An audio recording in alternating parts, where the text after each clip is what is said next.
Luke chapter 5, leaving the comfortable shoreline. The rain tapped a steady, rhythmic cadence against the tall, arched windows of Dr. Arthur Vance's book-lined living room. A warm lamp illuminated a wide mahogany table where 5 open Greek New Testaments and stacks of lexicons lay interspersed with half-empty coffee mugs.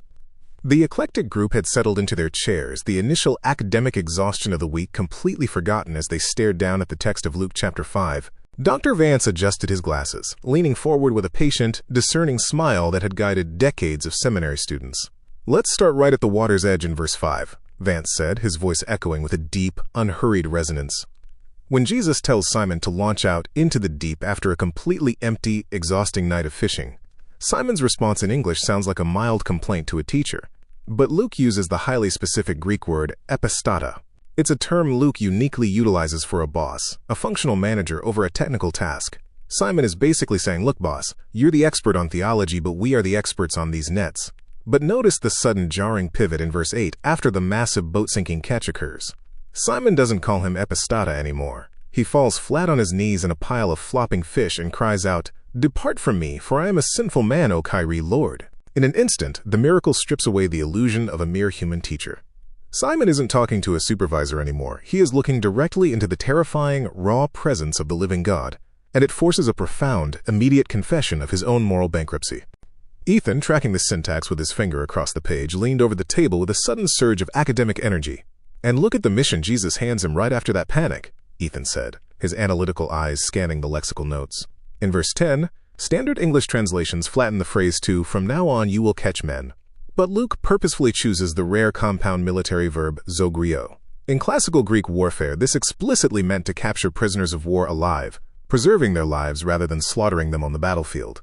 Luke isn't framing evangelism as dragging passive, gasping fish out of their environment to die on a deck.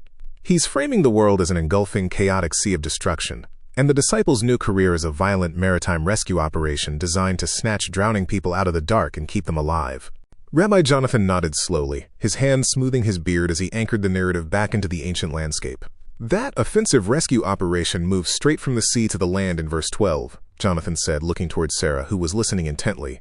Luke diagnoses the man who approaches Jesus as being pleuris lepras, not just a localized skin infection, but completely full of leprosy, an advanced, systemic rotting of the flesh. Under the strict legal parameters of Levitical law, a leper was an absolute biohazard to ritual purity. If he touches you, his defilement legally transfers to you, making you unclean. But when Jesus extends his hand and actively touches him, the syntax reveals a complete, revolutionary reversal of the mechanism. Jesus' active, invasive holiness doesn't contract the contamination.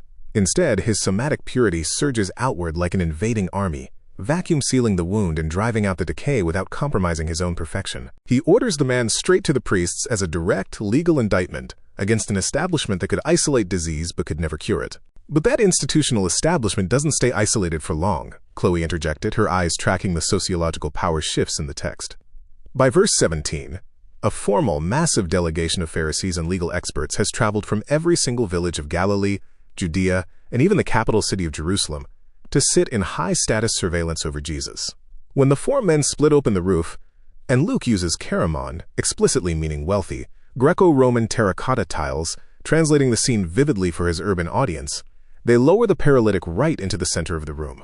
The moment Jesus tells the man his sins are legally canceled, the scribes begin internally cross-examining him for blasphemy. They reason inside their minds, dialogizomenoi, executing a calculated legal calculus. Who can forgive sins but God alone? Dr. Vance stood up, stepping over to a small dry erase board to sketch out the Greek text. "This is where the absolute pinnacle of pronoun warfare and grammatical emphasis occurs," Vance explained, tapping his marker against the board. The scribes look at Jesus and internally utter a dismissive, low-status slur. "Who is hautos? This guy?" They are using a pronoun to minimize him. But Jesus completely hijacks the room in verse 24. In English, we are forced to read a standard, polite sentence. "But that you may know that the Son of Man has authority on earth to forgive sins." But Greek doesn't work like English. It doesn't care about standard word order. It puts whatever word is most important at the very front of the line to hit the listener's brain first. Jesus places the heavy Greek word for authority, exousia, right out of the gate, before he even mentions his own title. The literal sequence hits with immediate force, but that you may know that authority has the Son of Man. That sudden shift in word order physically shatters their internal legal arguments. He forces the regional town councils to collide with the raw, sovereign asset of power before they can even process the identity of the person standing in front of them. Sarah stared down at her notebook, her pen resting on the final verses of the chapter as she wrestled with the psychological weight of the concluding parables.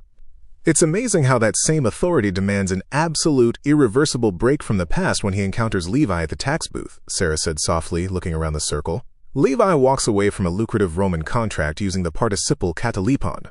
He doesn't just take a leave of absence, he utterly deserts it for good, knowing he can never slide back into that career.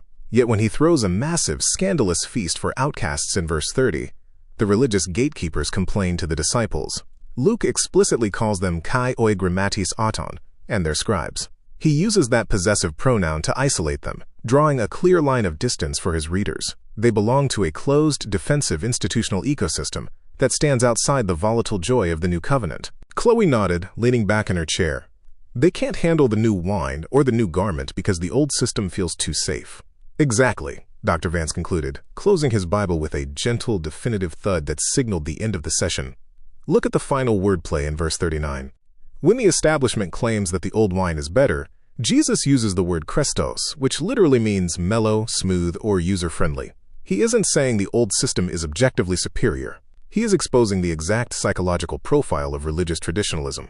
They reject the explosive, dynamic expansion of the kingdom not because they find it explicitly evil, but because the old, worn-in structures feel comfortable, smooth, and culturally easy to use. The tragedy of Luke 5 is that the elite chose a user-friendly system over a life-preserving rescue operation.